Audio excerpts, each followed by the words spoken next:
Good morning, everyone, and welcome. This webinar is brought to you by Strategies 2.0, a statewide collaborative funded by the California Office of Child Abuse Prevention. Today's webinar is Building Resiliency, Taking Care of Yourself as You Care for Others. The webinar is scheduled from 10 o'clock until 11:30 a.m. I'm Carrie Collins, today's facilitator, and my role today is to introduce the topic and the presenter, keep track of time, and help the presenters and participants in any way that they may need. In a moment, I will introduce the presenter to you, but first I would like to go over just a few of the logistics of today.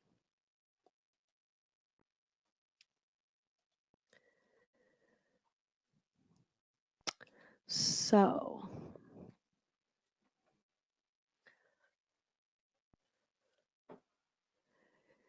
you can see right here that you can open and hide your control panel by pressing on this little red arrow right here.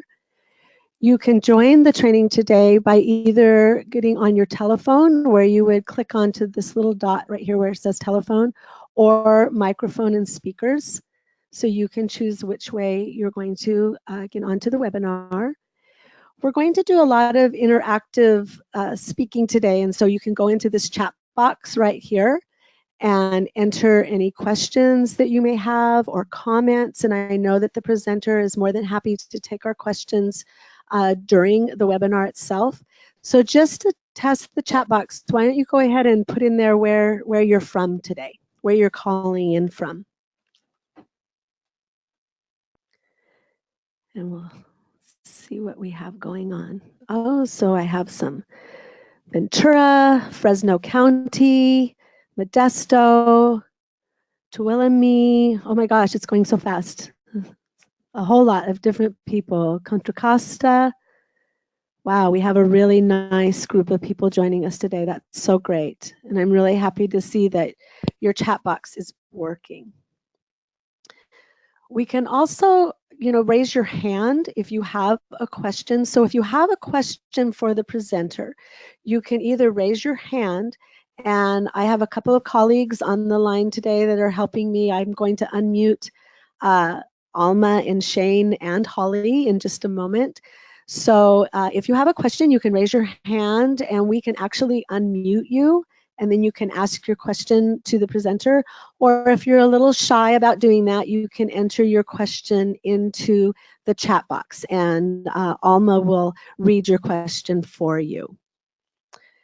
So you can manage your muting today. I have you all muted, but you can also self-mute. Now, if you self-mute and then you raise your hand to ask a question, we won't be able to hear you. So you would have to unmute yourself if you do that. So hold on just a moment, and I want to introduce our presenter to you today.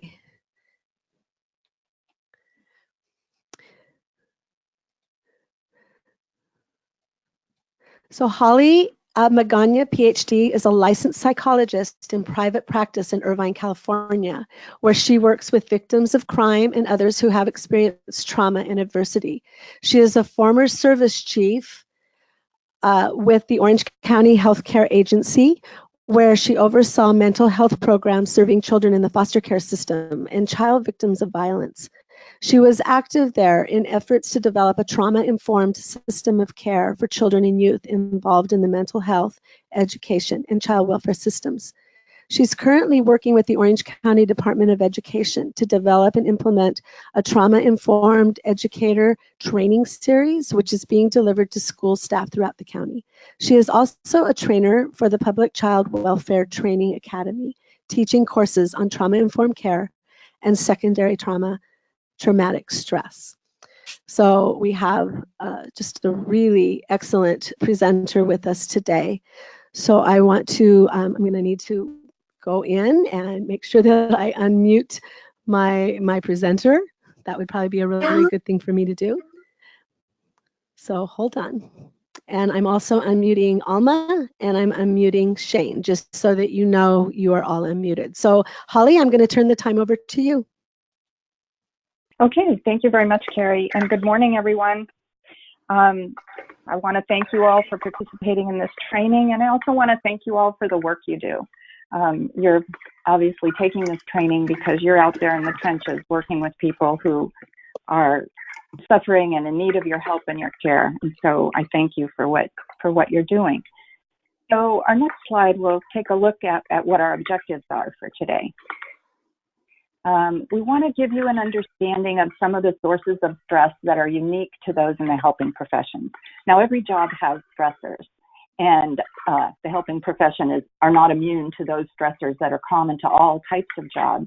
But there are some very unique sources of stress for those who are bearing witness to the suffering of others in the course of the work that you do. So we want to focus in on some of those unique stressors. And then, of course, we want to be able to give you some understanding of strategies you can use on a daily basis to protect your own well-being and to increase your level of satisfaction with the work that you do. So that's what we will be all about in this training. And before we get started, I want to say if you have questions or comments, as Carrie explained, I'm open to that.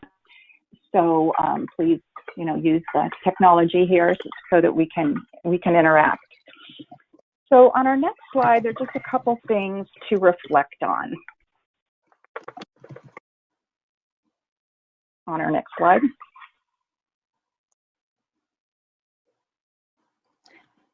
So Carrie, can we go to the next slide?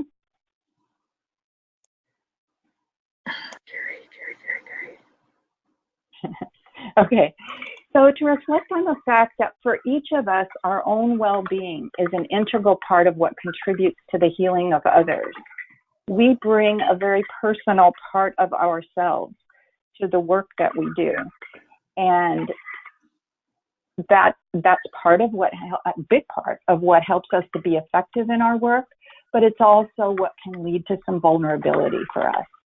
So to neglect that, to neglect taking care of ourselves, it's not good for us and it's not good for our clients, and ultimately it's not sustainable for us and for the organizations we work for. So let's delve into this, and before we do, I want to ask you all a few questions. So as you're thinking about what drew you to this type of work, we've put a few options here. If you could rank order those, we wanted to take a little poll and see, what was the primary thing that drew you to this type of work?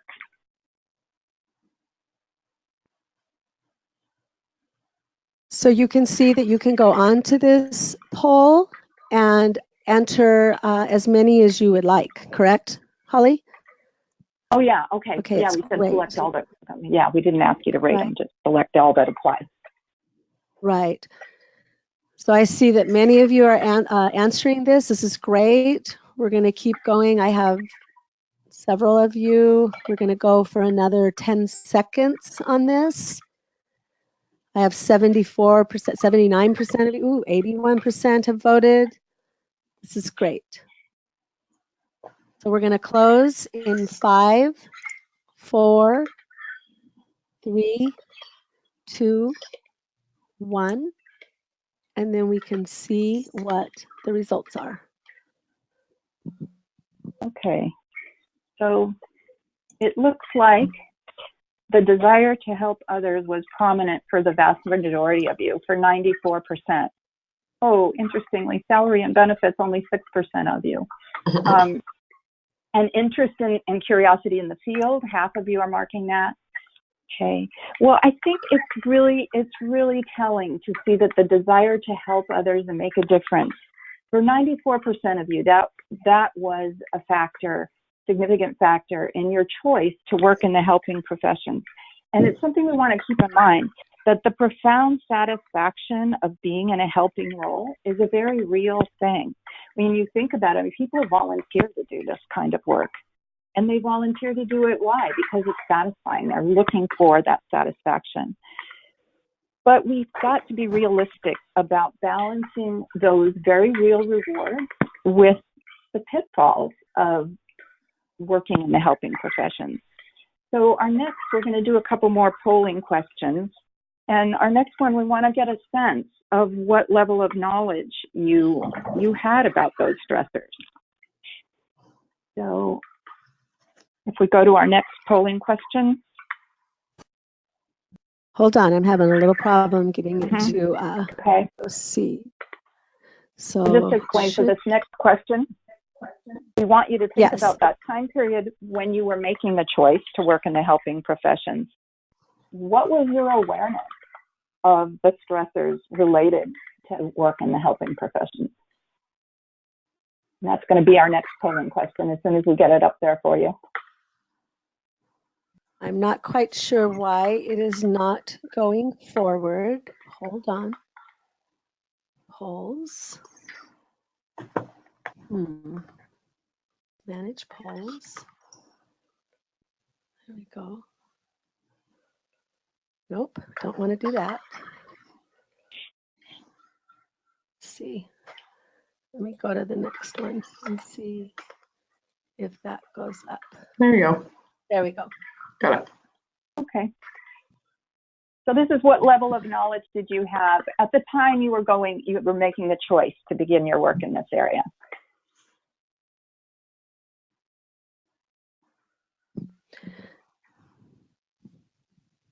Great. Almost half of you have voted. This is great.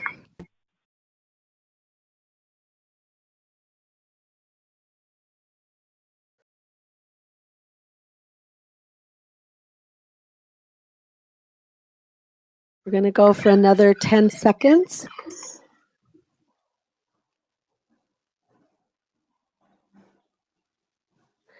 So we're going to close in 5, 4, 3, 2, 1. And we're going to share. Okay. So it looks like the vast majority of you had some knowledge or very little knowledge. Only 17% saying that you were well aware. And I think this reflects kind of the lack of attention to this area. It's really rather recently that we've placed more attention on how important it is to be aware of these kinds of stressors. So our next polling question is going to help us get at this a little bit more by asking you how much awareness, how much of this topic was covered actually in your professional training, in your initial professional training. So let's get a sense of that with our next polling question.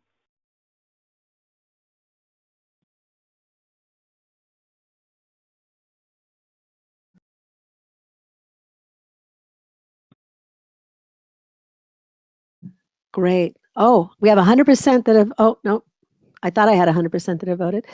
We're almost to half. This is great. Thank you all for participating in this. This is really good. You're quick voters there. Yes, it's great. So we're up to 82% have voted. We'll close out in 10 seconds. So we got 5, 4, 3, 2, 1. We're going to close the poll. And I'm going to share the results. There we go. Okay, very interesting. So, what, pretty well divided. You know what would be so interesting to know, of course we don't have time to divide it up this way, whether those of you who had more coverage of this in your professional training, whether you were trained more recently. That would be my guess, is that the more recently you were trained, the more exposure you had to job-related stressors for help in the helping profession. But it looks like there's, 21% of you said none, 28% very little. So that's, 49%, almost half of you had none to very little in terms of exposure. And that's not too surprising because it's really only been in the past 20 to 30 years that this area has even been studied at all. And about the last 10 years that it started to be more widely addressed in workplace trainings. And much of the impetus for greater awareness has come from the trauma-informed care movement. So as we've developed greater awareness of how trauma impacts our clients, it began to be clear that our clients' trauma impacts us as helpers, and that we really cannot deliver truly trauma-informed care if we don't address the impact that the trauma has on the helping professional and incorporate self-care for the helper into our approach to improving trauma-informed care. And that means trainings like these, but not just trainings. It also really means discussing it within the workplace, having work groups where you really talk about this together and develop strategies together for how to mitigate your own job-related stress. So I really encourage all of you, when you go back to your workplaces, to form some work groups where you can work on this together, take what you learned and strategize together on how to address these issues. So if we go to our next slide, this slide just kind of helps us remember that our goal here is to balance the positive and the negative sides of helping. So that compassion, we have someone who can't hear. Should we hold on until we get that taken care of?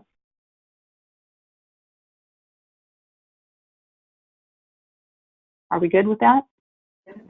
I'm not quite sure what the problem is. I know that Susan has switched between the computer audio and her phone audio.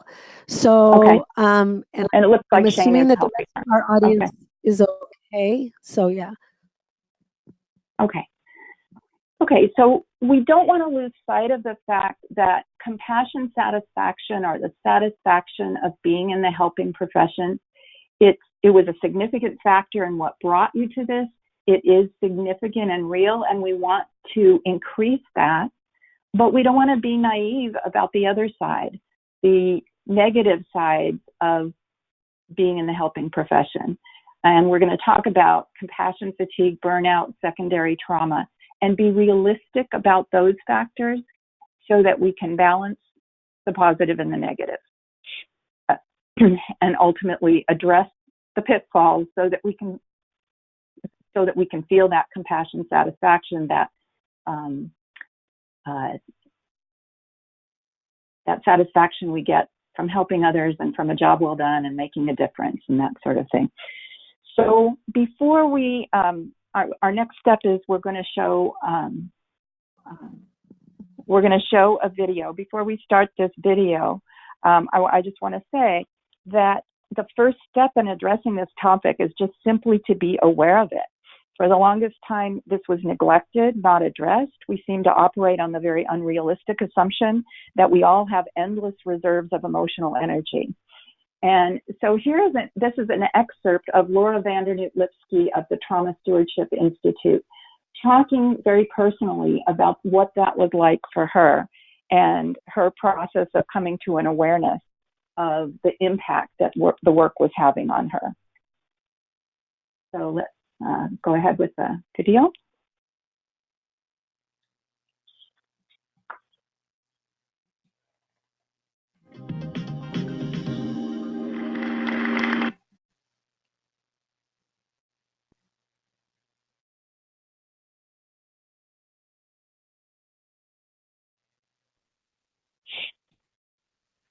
No doubt that all of you have so much more insight and personal awareness than I did back in home that have been gifted to me, like incredible programs that many of you are involved with, right? And every water bottle I have in my home has something stenciled on the side like this, which has, domestic violence, sexual assault, HIV/AIDS, infant mortality, flood, hurricane, tornado, tsunami, death, destruction, right? And I'm just thinking, this is great. I got water bottles. Every day is Earth Day here. This is fantastic.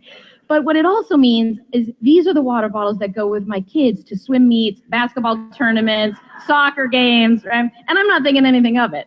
But then I was unpacking my child's lunch some time ago, and I noticed that at school she found the provisions to kind of hack over the word sexual, right? So she's not exactly old enough to know what sexual violence is.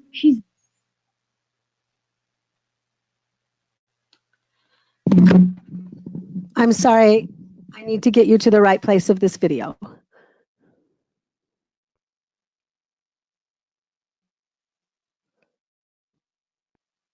I have no doubt that all of you have so much more insight and personal awareness than I did back in the day, and that for those of you who know what this toll is and when you feel this toll, either because of what's going on in your personal lives or on the job that you're able to identify it.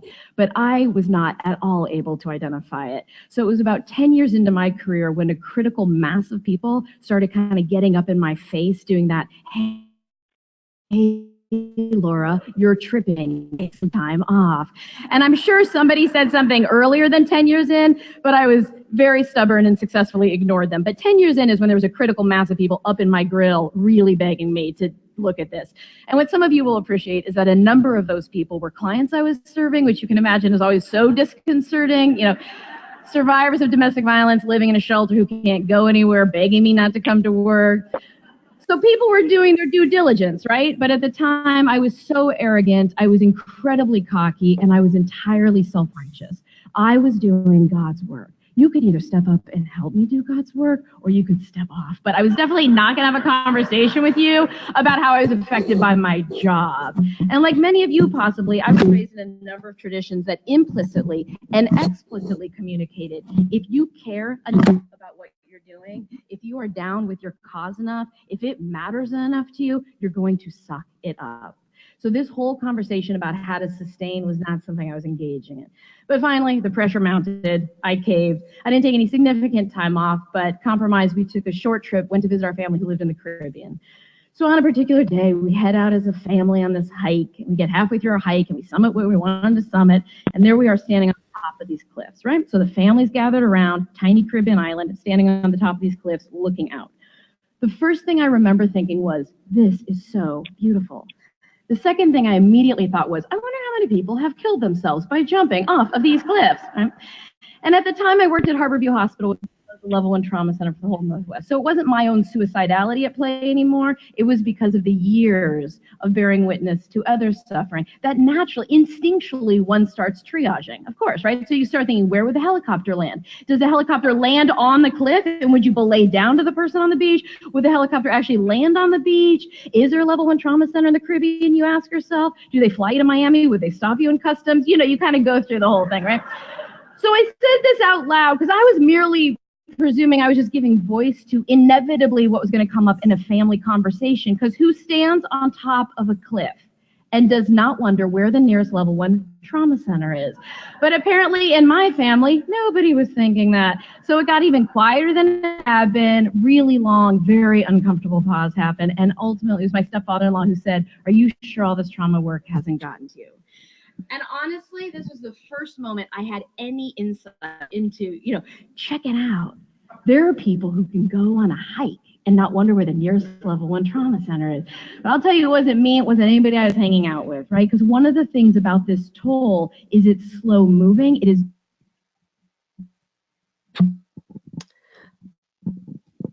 Okay, let me get back into the PowerPoint. There. Okay. Okay, so we're done with the video. Yeah, so one of the things that Laura is saying in that video, a little towards the beginning, she was saying that the mentality that she had been kind of professionally brought up with is that if you care enough, you will suck it up.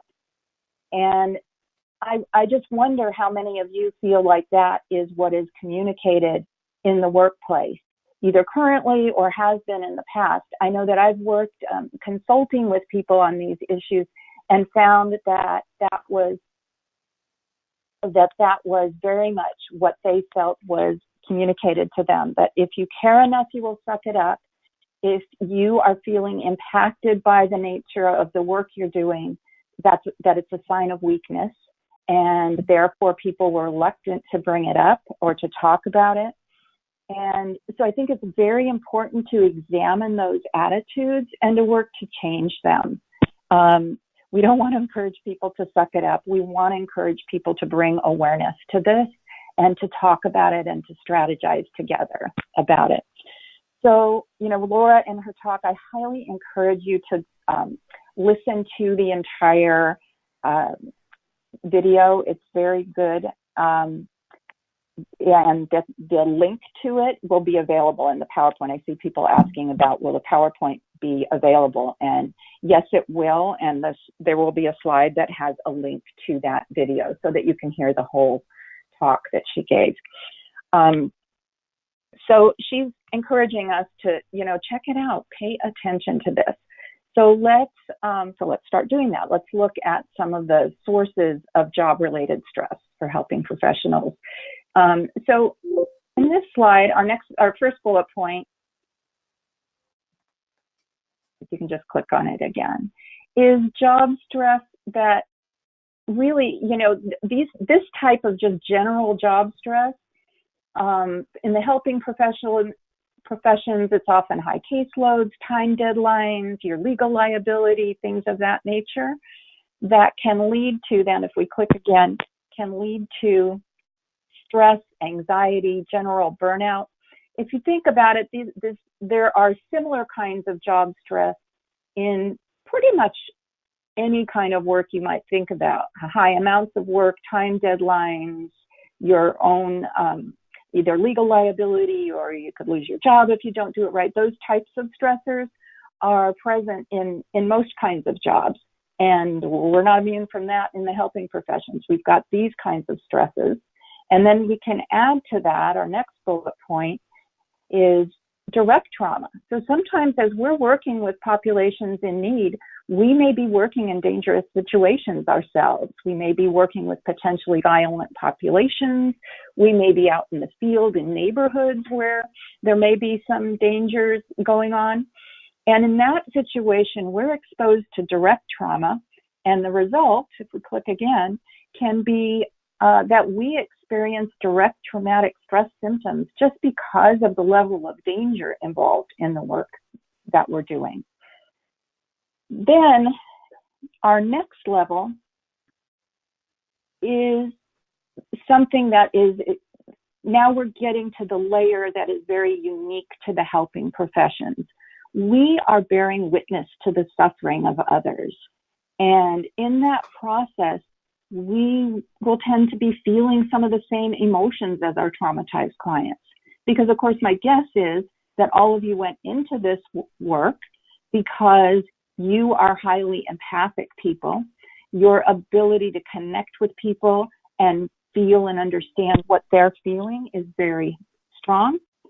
And so this aspect of bearing witness to, joining with your clients, has some potential stressful fallout. Our next bullet point here is the types of stress very unique to helping professionals that we can experience: vicarious trauma, secondary traumatic stress, and compassion fatigue. So let's go on to our next slide and look a little bit more at some of the definitions for these. So secondary or vicarious trauma has been defined as occurring when the stories we hear from our clients transfer onto us in a way where we are too traumatized. And so we have to ask ourselves, how is it that happens? And one of the important people who's done some really great writing in this area is Babette Rothschild, who's written a book, Help for the Helper, which I highly recommend. And what she has shown us is that research shows that the nervous system of the helper can respond in ways that are similar to the direct trauma victim. So that's something we're going to spend a little time talking about, is that whole empathic process and how, as we empathize with our clients, we are feeling some of what they're feeling, and as we're doing that, our nervous system may be responding in a way that's similar to how the nervous system of our clients is responding to the trauma. So if we look at our next slide, what does that result in? Well, that can result in a lot of symptoms here. We can have intrusive images, we can start having nightmares, insomnia, nervousness, jumpiness, difficulty concentrating or taking in new information. We can start to feel emotionally numb, disconnected from others, either from our clients or from our loved ones. Our whole worldview can change as we work with some of the traumatic and negative kinds of experiences and things that we are exposed to in our work. This can lead to feelings of hopelessness or helplessness. We can feel angry. And then, of course, we can all somatize that and have headaches, stomach aches, physical illnesses that can all be very real results of vicarious or secondary trauma. But what does all this look like to all of you? Of course, we're not in the same room, so you can shout it out. But these are PTSD symptoms. We can start to experience some of the symptoms that are common to individuals who are the victims of direct trauma. So what this can then lead to, our next slide. Hold on. Our next slide about compassion fatigue, which refers to the profound emotional and physical erosion that takes place when helpers are unable to refuel and regenerate. And another way of looking at it is that it is the cumulative impact of unresolved and overwhelming vicarious trauma. Now, next we want to go into what can we do about this. So we don't want to lose sight of how important that empathic connection you have with your clients is. It is the core of the helping relationship. So we don't, nobody wants you to stop doing that, stop making that empathic connection. So let's look at how valuable that is, and then let's talk about strategies to regulate that so that it doesn't result in vicarious trauma and ultimately in compassion fatigue. So we want to look at this video helping us explore the importance of empathy by comparing it to sympathy. In 1977, I met a French chef. He said to me, cooks cook to nurture people. That moment is when I decided to become a professional chef. It's an emotional connection that you have to have with food. Hold on, we get to have a little ad. Ever done anything like this? I've always felt that we are a product of those who've been.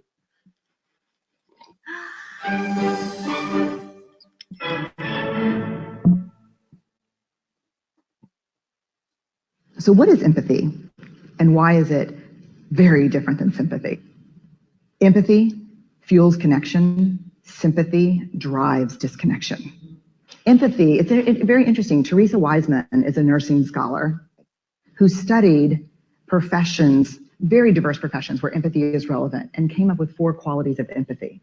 Perspective taking, the ability to take the perspective of another person or recognize their perspective as their truth. Staying out of judgment, not easy when you enjoy it as much as most of us do. Recognizing emotion in other people and then communicating that. Empathy is feeling with people. And to me, I always think of empathy as this kind of sacred space when someone's kind of in a deep hole and they shout out from the bottom and they say, I'm stuck, it's dark, I'm overwhelmed. And then we look and we say, hey, you climb down. I know what it's like down here, and you're not alone. Sympathy is, ooh, it's bad, no, you want a sandwich? Empathy is a choice, and it's a vulnerable choice, because in order to connect with you, I have to connect with something in myself that knows that feeling. Rarely, if ever, does an empathic response begin with at least. And we do it all the time, because you know what? Someone just shared something with us that's incredibly painful, and we're trying to silver lining it. I don't think that's a verb, but I'm using it as one. We're trying to put the silver lining around it. So I had a miscarriage. Oh, at least you know you can get pregnant. I think my marriage is falling apart. At least you have a marriage. John's getting kicked out of school. At least Sarah is an A student. But one of the things we do sometimes in the face of very difficult conversations is we try to make things better. If I share something with you that's very difficult, I'd rather you say, I don't even know what to say right now. I'm just so glad you told me. Because the truth is, rarely can a response make something better. What makes something better is connection.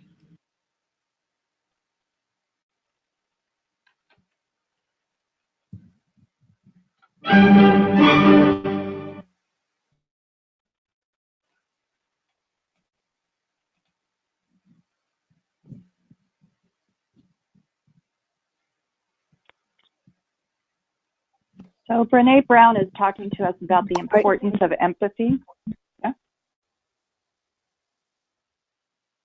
And so empathy is the starting point and an essential ingredient of a caring relationship. So we can go to our next slide.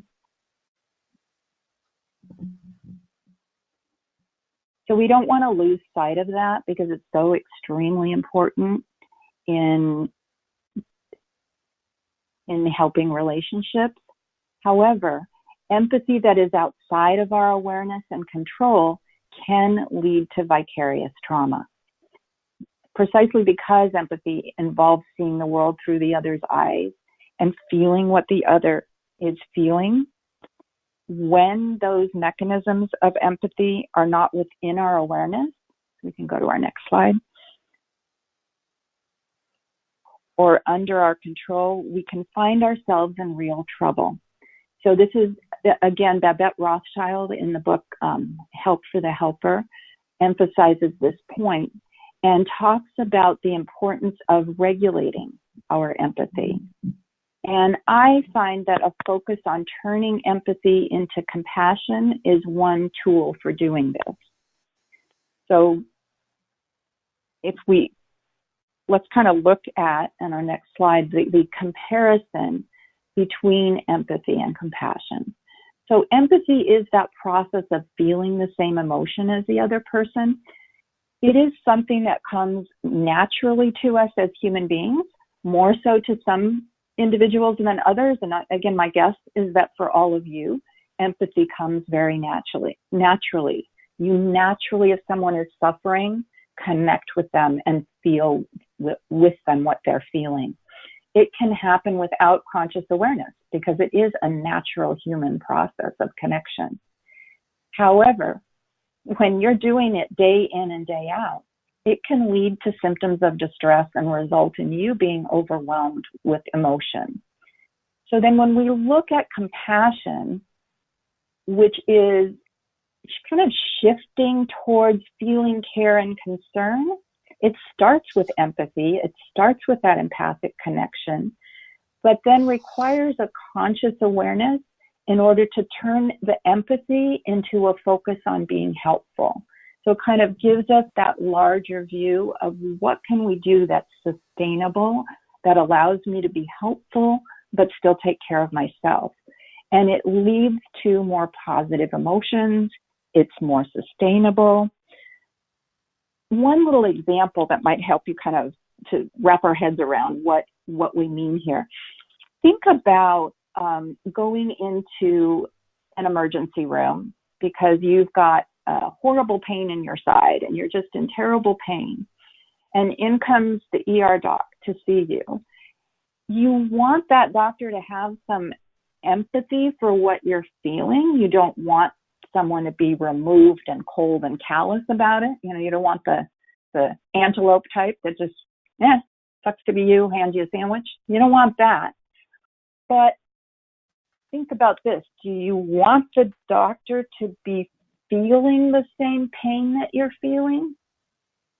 Or do you want their primary focus to be on what do they need to do to help you feel better? So you want that empathic connection, but then you want the shift towards, okay, what do I need to do to help you?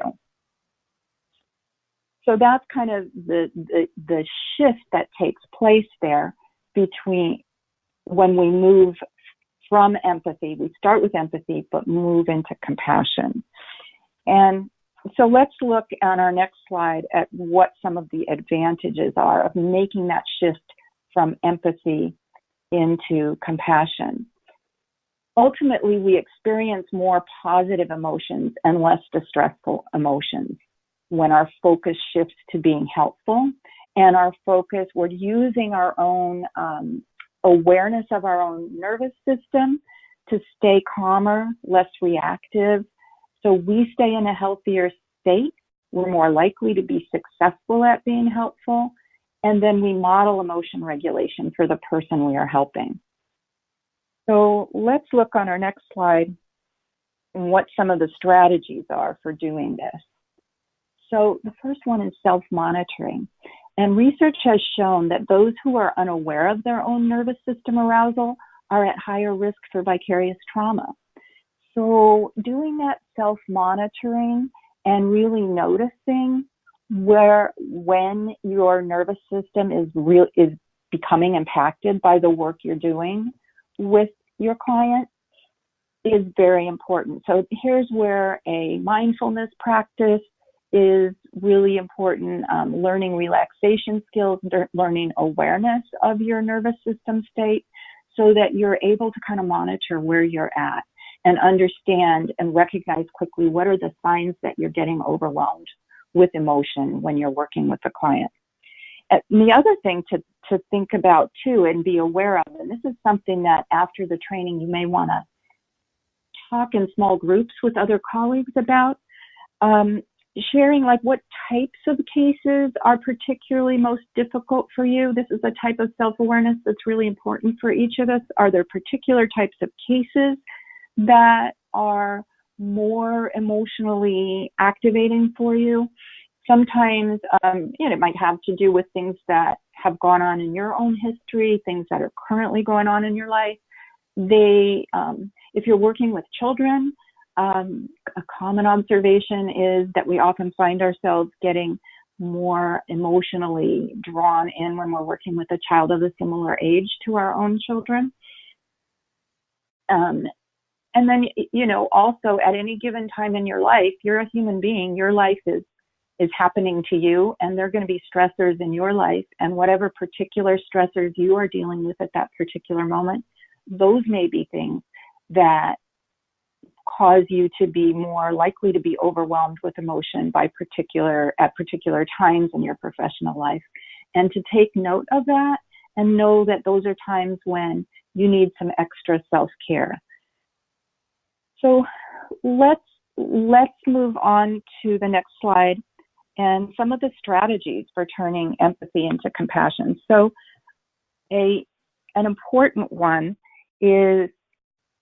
another important one is staying calm. So slowing down and deepening your breathing. This is where relaxation exercise, mindfulness, classes with mindfulness and relaxation strategies are very helpful. And those, in an in-person self-care workshop, those are often very important components of the training. So to slow down and deepen your breathing, really practice bringing yourself down into a calmer state when your self-monitoring has indicated to you that you're getting activated by whatever's going on in the work. And then so something that can often happen to us as we're working with trauma victims is that we can make mental pictures of the trauma our client has experienced. Try shifting this instead to a focus on your client's strengths and in particular on how incredible it is that they survived that trauma. Just that shift can help you to put your nervous system in a more positive state. And then the other thing is to tell yourself something reassuring about your ability to help, to keep reminding yourself that you're here to help and that you have that ability to help this person. That's your role. How wonderful is it that this person is in front of you so that you can help them? And so some of those things kind of help to change your focus and keep you calmer and more resilient. And then a third strategy on our next slide is thinking it through. So being calm brings on higher level thinking skills. And so, you know, when we are in the midst of deep empathy with our client, we're in a more emotional part of our brain. And that's when we tend to be feeling the same feelings as our client. Calming ourselves down can bring on that higher level of thinking. And that's what we need then to come up with an action plan. So then to use all that you've learned in life and all you've learned in your profession to come up with the best plan of action, mentally review your plan of action that sets you on that more positive course. And then ultimately leads you to a place where you are likely to experience compassion satisfaction. So, which is the pleasure derived from doing your work well, knowing you've made a positive contribution. So, and this is something that it's important to reflect on. Reflect on the rewards of your work. Reflect on the times when you felt successful in what you did and those positive experiences. Remind yourself why you made the choice to do this kind of work. As I recall from our poll, 90-something% of you went into this work because you had a strong desire to be of service, to be of help. So to reminding yourself of that, focusing on your client's strengths and resilience, and then celebrating successes. This is something I want you to consider. How often do you, in your workplace, sit down and talk about your success cases? Isn't it more often that we sit down and we talk about the problem cases? You know, the squeaky wheel is always the one that's getting the grease. But what about our successes? And is that a workplace shift that you can make in order to celebrate the successful cases? There's often just as much, if not more, to learn from the cases where we've been very successful in helping people, and reviewing those successes helps increase our motivation to continue helping people. It helps put our own emotional state into a more positive place.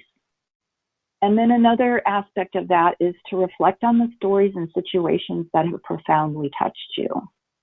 How many times as we're working with our clients do we feel so profoundly touched by what people have gone through and what they have survived?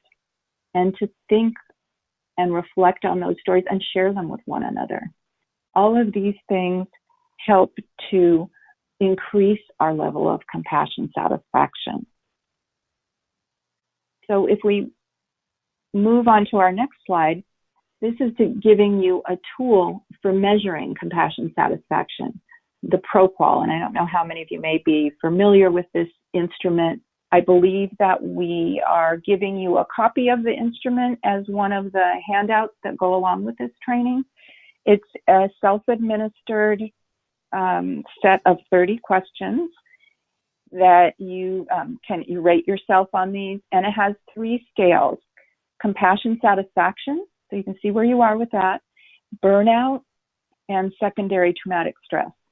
And the instrument comes with instructions for rating yourself on those dimensions. So that's something you may want to do when you go back to your workplace, working in small groups and working together. You could administer this and look at the results and talk about it and reflect on what it's telling you and what you may want to do to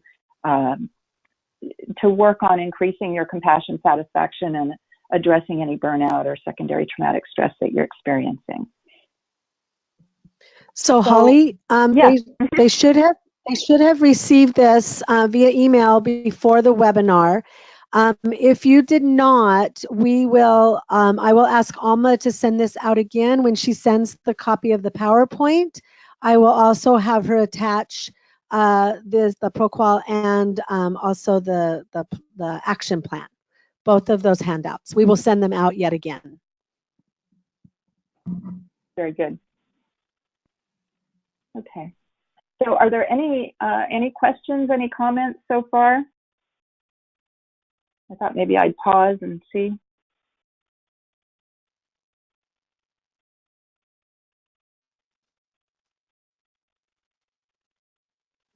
Okay, looks like somebody didn't receive it in advance, but you will be getting it.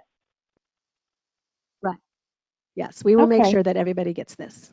Thank you. Okay. So the next part of our presentation here involves helping you develop a self-care action plan.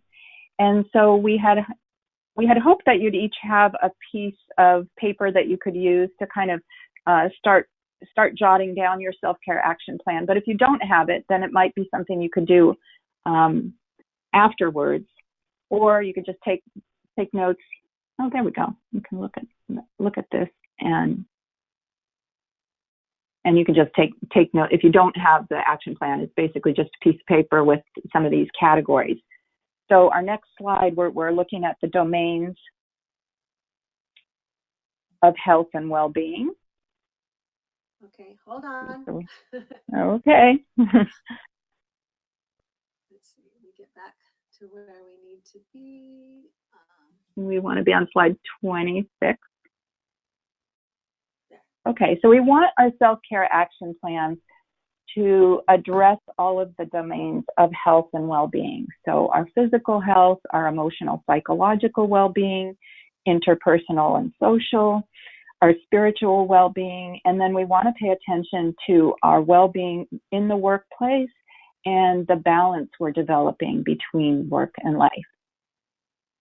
So if we move on to the first domain there, the physical well-being.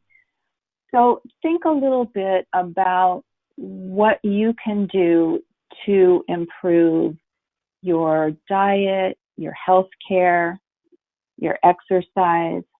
A lot of times we are so busy working that we forget to do things like make a doctor's appointment for ourselves,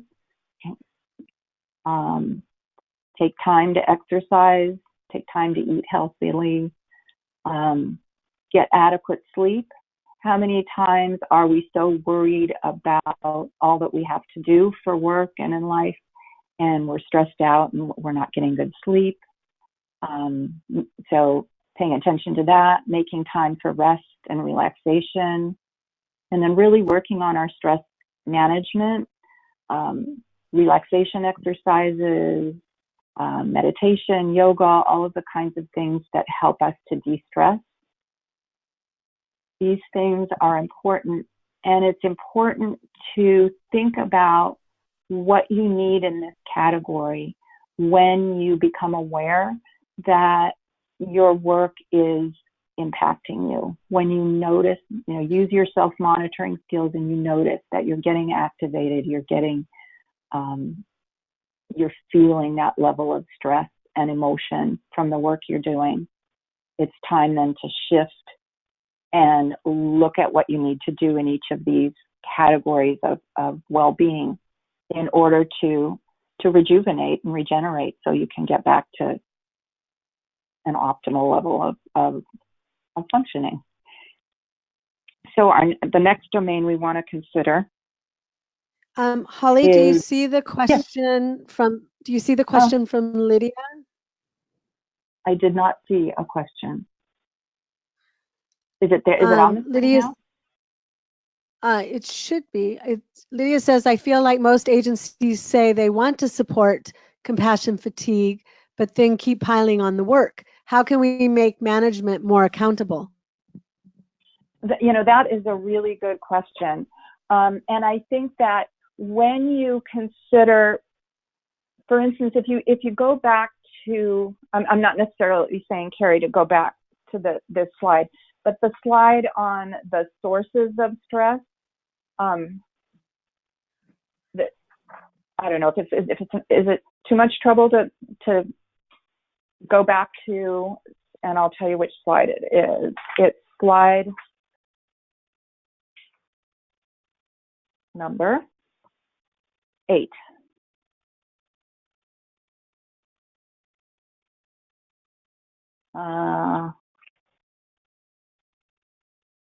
No, I'm sorry, slide number 11. Go, no, 2 more slides. Yes, if you highlight all of those things. So thank you for your question, because I think this is something I meant to say when we were on this slide, is if you look at these types of stress, jobs-related stress, to take this slide or these categories and look at them as an agency with your management, and look at how the responsibility for each of these is divided among I'm sorry, my screen just went black. So to think about that and enter into a discussion. So for the job stress items, as you were mentioning, piling on the cases, the deadlines, and those kinds of things, some of those are out of the control of the individual worker, and those need to be addressed by management. And some research has shown that one of the things that reduces job stress the most is when management takes a look at these things and acts to reduce job stress. And one of the sort of pitfalls of trainings like this is that we can place too much of the responsibility on the individual worker, saying, oh, you need to manage this stress better. If you're stressed out, it's because you're not managing your stress well. We all have responsibility at all levels in the organization to work on this. And it's just important to note that some of the research is showing that management addressing some of these job stress factors is one of the most significant factors in people feeling a reduced level of job stress. And it's interesting to note, though, what often goes along with that is that the employer is also providing tools to the workers to help them with the other sources of stress, and demonstrating a concern for that, and incorporating strategies and policies that give the worker time to attend to their own self-care. So thank you for that question, and then we can go back to our self-care slides and sort of, let's see, we finished physical well-being. So if you look at this, there is a lot that an employer can do. Let's go back to the physical well-being. There's a lot that management and administration can do to help encourage workers, right, to take care of themselves in all of these physical ways, allowing time, what are the time off provisions and that sort of thing to give you opportunities. And we'll talk about this more when we get into the work-life balance slides. But let's move on now to emotional well-being. So emotional, psychological well-being, it really starts with that self-monitoring. So to kind of have a practice where you do really pay attention to this, where you're not just making the assumption that, well, if you care enough, you'll suck it up, like Laura said in the video. No, it's important to check it out, to be paying attention. And then, so one of the great ways to de-stress emotionally and psychologically is take part in pleasurable activities. Make time for the things you really enjoy. Self-expression, what are your creative outlets? Thinking about that. And then thinking about positive thoughts and affirmations, and spending some time really sort of soaking those in, and do the things that bring you joy in life. Now, if you've got those self-care sheet or if you're keeping track, I'm hoping that some ideas come to you, things you want to increase and do more of. Kind of making a list of at least one or two things in each of these categories that you would like to do more of. And we can go on to the next slide. And then interpersonal.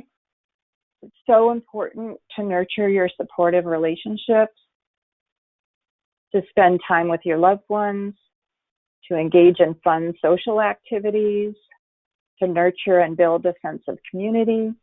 Some of these things, they're important in your personal life. Are there ways that you can build more opportunities for interpersonal well-being in the workplace too, is something to think about. How can you support one another more?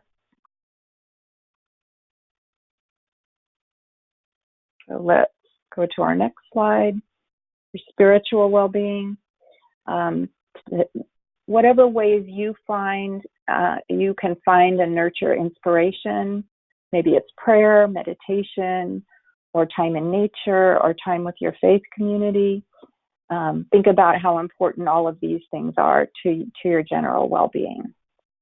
And note on your self-care plan what you might want to do to increase your involvement in things that do that for you. So next we want to talk about a really important one, which is workplace well-being and work-life balance. Peer support is super important at work, as you all know. And this is something you may want to engage your supervisors and management level people in talking about. Do you have adequate peer support? Now, a lot of peer support happens informally. You just do it, right? You talk with one another, you get support from one another. Are there organized ways of providing peer support that might add an additional layer of support to workers? Low impact debriefing is been recognized as an important factor in the trauma-informed work. So when you debrief about a case, low impact debriefing is considering if you just work with a case that involves traumatic experiences of your client, and then you relate that trauma to your colleague, your colleague may then be in the experience where they're being impacted vicariously by that trauma themselves. So low impact debriefing is being conscious of whether you really need to relate the details of the trauma, or would it be better could you just talk about how you feel and talk about how that trauma has impacted you so that you can get the support from your peers and be focused on what is important in mitigating your own vicarious trauma, which is how you are feeling, how you are reacting to the trauma that you heard about. So being conscious of that, if you are going to relate some aspects of the trauma, and there may be times when you're consulting professionally and you have to relate that, but to let your colleague know before you start talking about it so they can kind of prepare, that's often helpful. And then we talked a bit about celebrating successes. How often do you do that at work? This is something that management and supervisors can do a lot in this area of really structuring discussions of successful cases and successful outcomes as ways to recognize good work and ways to help everybody feel more motivated and successful in the work that they're doing. And then, of course, we talked about regulating empathy, regulating your own reactions and turning empathy into compassion as you work with your clients. And then taking mini breaks during the day. Are there ways in which you can take more breaks? So many people don't even take a lunch break, and that would be a good polling question. We didn't think of that, to ask you how many of you actually take a break for lunch, or how many of you either don't eat lunch or eat at your desk or eat in your car while you're driving.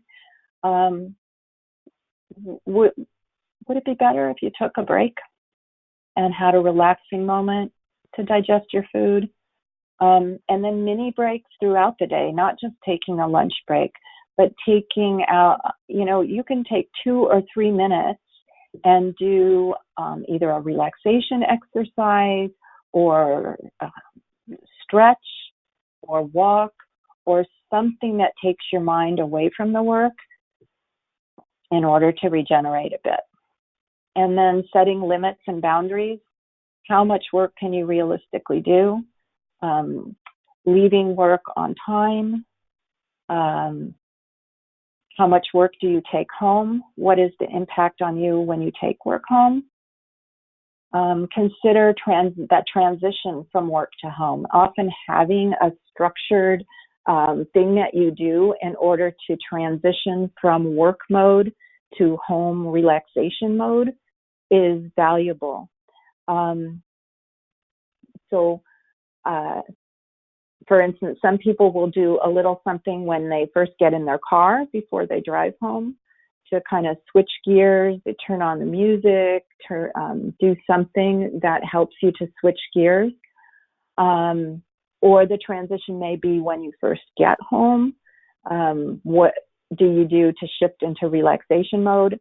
And here's where it's often very helpful for people to share their ideas with each other, which is, of course, hard for us to do when we're with this format. But it's something you might want to do afterwards as you talk with one another. Share the different strategies that you use to transition into relaxation mode when you get home.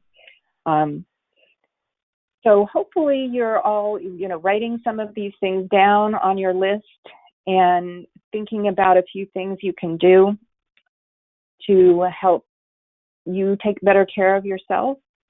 And then another component of your self-care action plan on the next slide would be to identify 2 people, one work, one non-work person, who you'll ask to share your plan with, and ask them to help you stick to this plan, to keep you accountable to do this. And if some of you can work together within your workplace to come up with these plans and hold each other accountable and talk about them and talk about the importance of following a self-care plan, that will help make it part of your routine and part of the assumption in your workplace that self-care is important. And so any questions at this point, things people would like to bring up or share? Just want to pause and see if there's any input.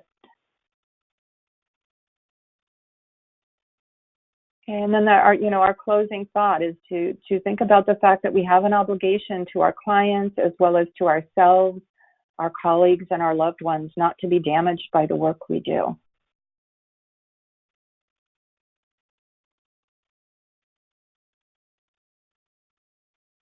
So we've reached, there's a next slide with some references for you. We've reached the end of our training. We left some time so that you could interact or ask questions. So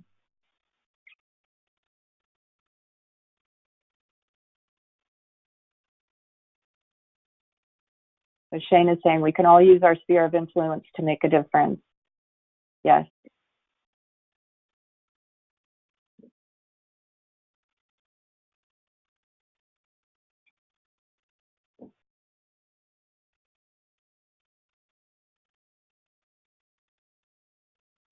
Kelsey is saying sometimes it's so hard to take that time. I couldn't quite see the whole. Can we put that comment back up? Can everyone see that?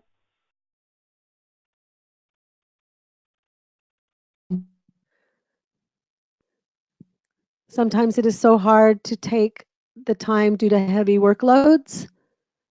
Yes, yes. And that's where it's important to get management involved. This can't work. Frontline workers can't do this on their own not effectively without the support of management.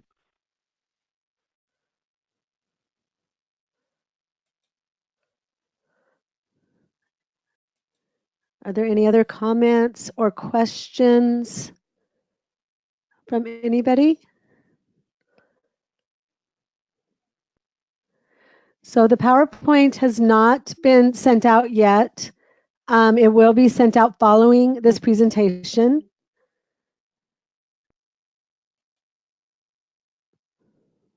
Somebody made a comment that there's so often so many initiatives that and requirements that self-care gets pushed to the bottom of the list.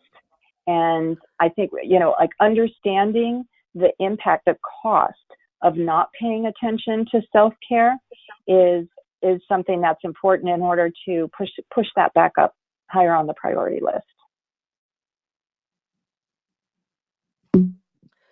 Holly? Mm-hmm. I'm happy to see that you have Help for the Helper on your reference list. I think that might be a book that many of us would like to take a look at. Yeah, it's a good one. Yeah. And then all of these are good. So the compassion fatigue workbook is good, and then trauma stewardship, and then the trauma. There's a trauma stewardship website as well that has a lot of useful information and a link to Laura's TED Talk so that you can hear the whole talk.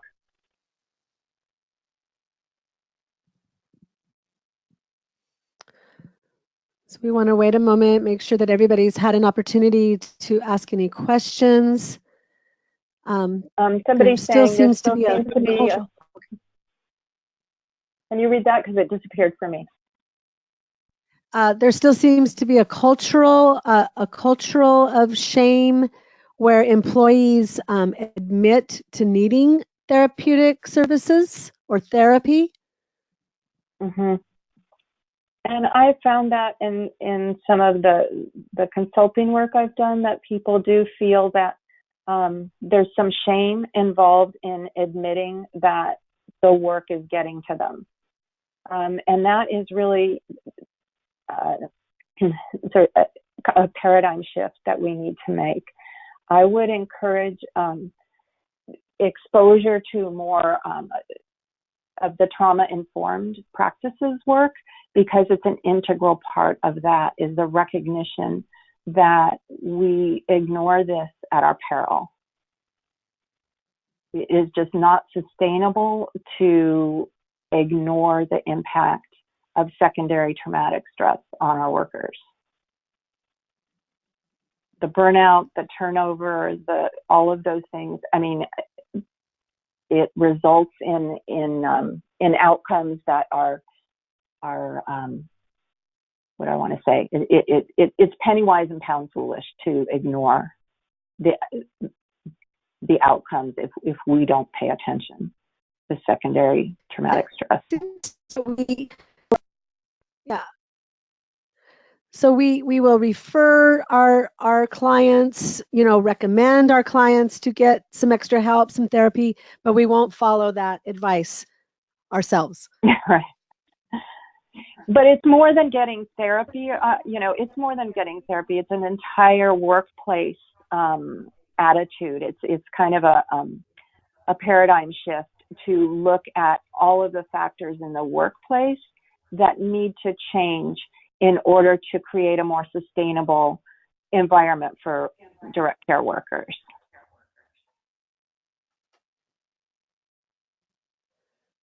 Yes.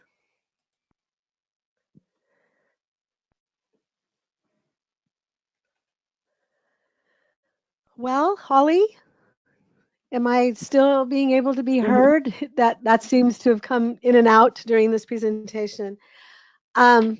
I want to thank everybody for being here today. And I know that for myself, it's been a while since I've kind of taken a look at the different aspects of my life and what I have going on. So I definitely want to participate in that activity, as well as looking at that little checklist, kind of that assessment tool that you sent out. I want to thank you all for being here today, and just know that an evaluation will be sent to you automatically. We will send you out the PowerPoint and the 2 handouts. Even if you already received them, we'll go ahead and send them out a second time just to make sure that everybody gets that. This is the first time in a webinar that we have some new equipment that we've been able to actually show videos. But I do want to recognize that we understand that there was some delay in the sound of the videos. So that's something that we will be working on our side. But I am excited that at least we were able to show videos in a way that you as participants were able to hear the sound. In the past, we were not able to do that. I really would like to recommend that you go to our website, www.strategiesca.org. You can see future webinars that we have coming up. You can see trainings that we offer throughout the state. We would love to come to your organization and give a training. We hope that you will join us in future webinars and that you found this to be valuable today. I think self-care is a really important topic for all of you that are doing this great work out there. Holly, are there any last words that you would like to say before we sign off? I just want to say thank you to everyone for participating and thank you for the work you do. Good. All right, so with that, we will sign off and hopefully see you via the next webinar.